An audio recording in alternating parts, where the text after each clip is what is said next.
کسی نبی کے لیے یہ زیبا نہیں ہے کہ اس کے پاس قیدی ہوں جب تک کہ وہ زمین میں دشمنوں کو اچھی طرح کچل نہ دے۔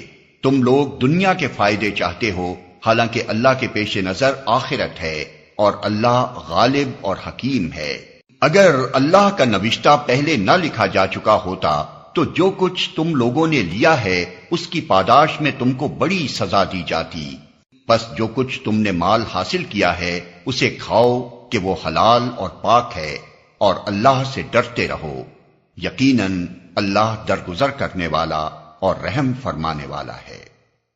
اے نبی، تم لوگوں کے قبضے میں جو قیدی ہیں ان سے کہو، اگر اللہ کو معلوم ہوا کہ تمہارے دلوں میں کچھ خیر ہے تو وہ تمہیں اس سے بڑھ چڑھ کر دے گا جو تم سے لیا گیا ہے، اور تمہاری خطائیں معاف کرے گا۔ اللہ درگزر کرنے والا اور رحم فرمانے والا ہے۔ لیکن اگر وہ تیرے ساتھ خیانت کا ارادہ رکھتے ہیں تو اس سے پہلے وہ اللہ کے ساتھ خیانت کر چکے ہیں، چنانچہ اسی کی سزا اللہ نے انہیں دی کہ وہ تیرے قابو میں آ گئے۔ اللہ سب کچھ جانتا ہے اور حکیم ہے۔ جن لوگوں نے ایمان قبول کیا اور ہجرت کی اور اللہ کی راہ میں اپنی جانیں لڑائیں اور اپنے مال کھپائے، اور جن لوگوں نے ہجرت کرنے والوں کو جگہ دی اور ان کی مدد کی، وہی دراصل ایک دوسرے کے ولی ہیں۔ رہے وہ لوگ جو ایمان تو لے آئے مگر ہجرت کر کے دارالاسلام میں آ نہیں گئے، تو ان سے تمہارا ولایت کا کوئی تعلق نہیں ہے جب تک کہ وہ ہجرت کر کے نہ آ جائیں۔ ہاں، اگر وہ دین کے معاملے میں تم سے مدد مانگیں تو ان کی مدد کرنا تم پر فرض ہے، لیکن کسی ایسی قوم کے خلاف نہیں جس سے تمہارا معاہدہ ہو۔